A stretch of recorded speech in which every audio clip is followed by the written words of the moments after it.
ஒரு பெண் வந்து நான் இன்னைக்கு வந்து ஒரு பயணிக்கு போகணும் அப்படிங்கிற மாதிரி மைண்ட்ல வச்சிருக்கான்னு வச்சுப்போம். மாதவிலக்காயிட்டா திடீர்னு போக முடியலன்னு சொன்னா, அப்ப மனம் நிறையவே அந்த மனம் முழுக்க அந்த பழனிமலை முருகன் தானே நிறைந்திருப்பான். இந்திரன் வந்து அந்த விருத்ராசுரன் அப்படிங்கிற ஒரு அசுரனை அழிக்கும் பொழுது அவனிடத்திலே ஒரு பிரம்மஹத்தி தோஷமானது வந்து சேர்ந்து விடுகிறது. அந்த தோஷத்தை பலருக்கு பங்கிட்டு கொடுக்கிறான். அந்த பங்கினை ஸ்திரீகள் பெற்றுக் கொள்கிறார்கள். அதை ஒரு விரதமாகவே சொல்கிறார்கள். அதுவும் ஒரு விரதம் போலத்தான். அவர்கள் தனித்து அமர்ந்து எந்த பொருளையும் வீட்டில் தொடாமல் அவர்கள் பாட்டி உட்கார்ந்து ஒரு தவ வாழ்க்கை அன்றைய தேதியிலே மேற்கொள்கிறார்கள் தானே. அதற்குரிய பலனாக இந்திரன் அவர்களுக்கு என்ன வரத்தை தருகிறான் தெரியுமா? இந்த பெண்கள் செய்கின்ற புண்ணியங்களிலே 100% பலனும் அந்த பெண்களையே வந்து சேருமாம். அவன் கணவன் வந்து ஒரு நல்லவனாகவே இருக்கலாம், அவன் 100% புண்ணியத்தையே செய்து கொண்டவனாக இருக்கலாம். அப்படி இருப்பவனிடத்தில் அந்த புண்ணியமானது 50% இவளிடத்திலே வந்து சேர்ந்து விடுகிறது. ஆனால் இவள் செய்கின்ற பாபமானது அவளுடைய கணவனுக்கு 50% சென்று விடுகிறதாம். ஜெயா டிவி நேயர்களுக்கு நமஸ்காரம். அர்த்தமுள்ள ஆன்மீகம் பகுதியில் உங்கள் அனைவரையும் சந்திப்பதில் மிக்க மகிழ்ச்சி. இன்னைக்கு நம்ம என்ன பார்க்க போறோம் சொல்லி பார்த்தா, ஒரு நேயரினுடைய சந்தேகத்திற்கான விடையைத்தான் பார்க்க போகிறோம். அந்த நேயர் என்ன கேட்டிருக்கார் அப்படின்னு சொல்லி பார்த்தோம்னா, மாத விலக்கான பெண்கள் வீட்டில் இருந்தபடியே என்ன மாதிரியான வழிபாடுகளை செய்யலாம் என்பதுதான் அவருடைய கேள்வியாக அமைந்திருக்கிறது.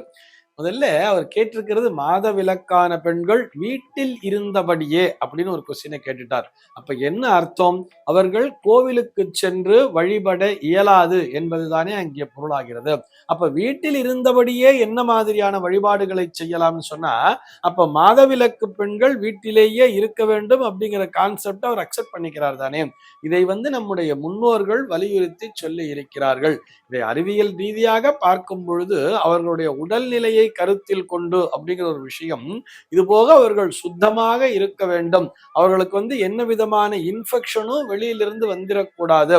ஏன்னு சொன்னா அந்த ரஜஸ்வலை என்று சொல்லப்படக்கூடிய அந்த உதிரப்போக்கு அப்படிங்கிறது அந்த நாள்ல இருக்கும். அதன் மூலமாக வெளியிலிருந்து அவர்களை அந்த கிருமிகள் வந்து எந்த விதத்திலும் தொற்று விடக்கூடாது, அதன் மூலமாக தொற்று நோய் எதுவும் வந்துவிடக்கூடாது என்பதற்காக அவர்களை தனிமைப்படுத்தி வைத்தார்கள் அப்படிங்கிற அந்த உண்மையை நாம் புரிந்து கொள்கிறோம் அல்லவா.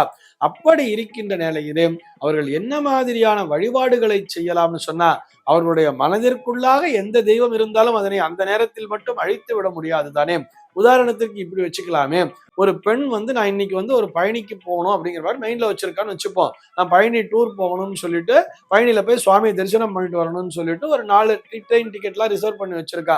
ஆனா அதுக்கு ஒரு நாள் முன்னாடி திடீர்னு தூரம் ஆயிட்டான்னு சொன்னா, அன்னைக்கு போக முடியல அப்படின்னு சொன்னா, மாதவிலக்கு ஆயிட்டா திடீர்னு போக முடியலன்னு சொன்னா, அப்ப மனம் நிறையவே அந்த மனம் முழுக்க அந்த பழனிமலை முருகன் தானே நிறைந்திருப்பான். அப்ப என்ன பண்ணணும்? மனசுக்குள்ளேயே, முருகா என்னால இப்ப வர முடியல, என்னுடைய உடல் சூழல் இப்படி ஆகியிருக்கிறது, அதற்கும் காரணம் நீதான் என்று அறிவேன். நீ என்றைக்கு என்னை அழைக்கிறாய் அன்றைய தினம் நான் வருகிறேன், அதுவரை மானசீகமாக உன்னை நினைத்து கொண்டே இருக்கிறேன் அப்படின்னு நினைக்கலாம் இல்லையா. அதை யாராலும், அந்த நினைப்பினை யாராலும் தடை செய்ய முடியாதல்லவா. அப்படித்தானே அவர்களுடைய இஷ்ட தெய்வம் என்னவோ அந்த இஷ்ட தெய்வத்தையே மனதிற்குள்ளாக ஜபம் செய்து கொண்டிருக்கலாம். ஆனால் மாதவிலக்கான பெண்கள் தனியாக ஒரு சிறப்பு வழிபாடு செய்ய வேண்டிய அவசியம் இல்லை என்பதுதானே. இதற்காக அவர்கள் தனித்து இருக்க வேண்டும் என்று சொன்னால், அவர்களுடைய உடல் நலம் கருதி அப்படின்னு சொல்லிட்டு நம்ம வந்து அறிவியல் ரீதியாக ஒரு காரணத்தை பார்த்தாலும், புராணோக்தமாக பார்க்கும் பொழுது இந்திரனுடைய தோஷத்தை பெற்றுக்கொண்டதில் பெண்களினுடைய பங்கும் உண்டுன்னு சொல்றார். இந்திரன் வந்து அந்த விருத்ராசுரன் அப்படிங்கிற ஒரு அசுரனை அழிக்கும் பொழுது அவனிடத்திலே ஒரு பிரம்மஹத்தி தோஷமானது வந்து சேர்ந்து விடுகிறது. அந்த தோஷத்தை பலருக்கு பங்கிட்டு கொடுக்கிறான். அந்த பங்கினை ஸ்திரீகள் பெற்றுக் கொள்கிறார்கள். அதன் காரணமாகத்தான் இவர்களுக்கு மாத விலக்கு என்பது நேருகிறது அப்படின்னு சொல்லிட்டு. ஆனால் இந்த 3 நாட்கள் இவர்கள் தனிமையாக இருப்பதன் மூலமாக அதை ஒரு விரதமாகவே சொல்கிறார்கள். அதுவும் ஒரு விரதம் போலத்தான். அவர்கள் தனித்து அமர்ந்து எந்த பொருளையும் வீட்டில் தொடாமல் அவர்கள் பாட்டி உட்கார்ந்து ஒரு தவ வாழ்க்கை அன்றைய தேதியிலே மேற்கொள்கிறார்கள் தானே. அதற்குரிய பலனாக இந்திரன் அவர்களுக்கு என்ன வரத்தை தருகிறான் தெரியுமா? அதாவது இந்த பெண்கள் செய்கின்ற புண்ணியங்களிலே 100% பலனும் அந்த பெண்களையே வந்து சேருமாம்.